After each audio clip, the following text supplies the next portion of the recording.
بسم اللہ الرحمن الرحیم۔ بارش کے پانی سے جادو کا علاج۔ جس طرح ہم بیری کے پتوں سے جادو کا علاج کرتے ہیں، اس میں اللہ نے ایسی تاثیر رکھی ہے کہ بیری کے پتوں سے غسل کیا جائے تو جادو ختم ہو جاتا ہے۔ پھر اسی طرح زمزم سے ہم جادو کا علاج کرتے ہیں، زمزم بھی اللہ نے شفا رکھی ہے۔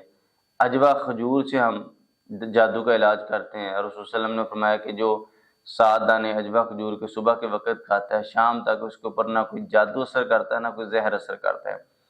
اسی طرح بارش کا پانی بھی بابرکت پانی ہے۔ سورہ قاف آیت نمبر 9 میں اللہ تعالیٰ فرماتے ہیں کہ یہ بابرکت پانی ہے۔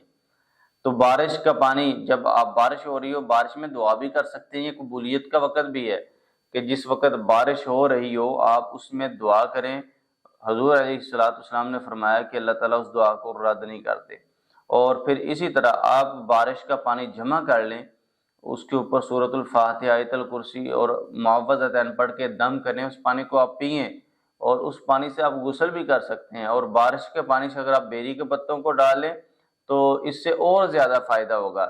یعنی کہ بارش کا پانی بھی جادو کے علاج کے لیے استعمال کیا جا سکتا ہے۔ ایک تو یہ کہ پانی کی تاثیر بھی ٹھنڈی ہوتی ہے، اور جن آگ سے بنا ہے، نار سے، تو اس لیے جب آپ دم والے پانی سے مسلسل نہاتے ہیں، غسل کرتے ہیں، پانی پیتے ہیں، اور پھر اس کے اوپر پڑھائی بھی کی جاتی ہے، تو یہ بھی جادو کو ختم کرنے کا ایک سبب بن جاتا ہے۔ اللہ تعالیٰ ہر قسم کے جادو کو باطل فرمائے۔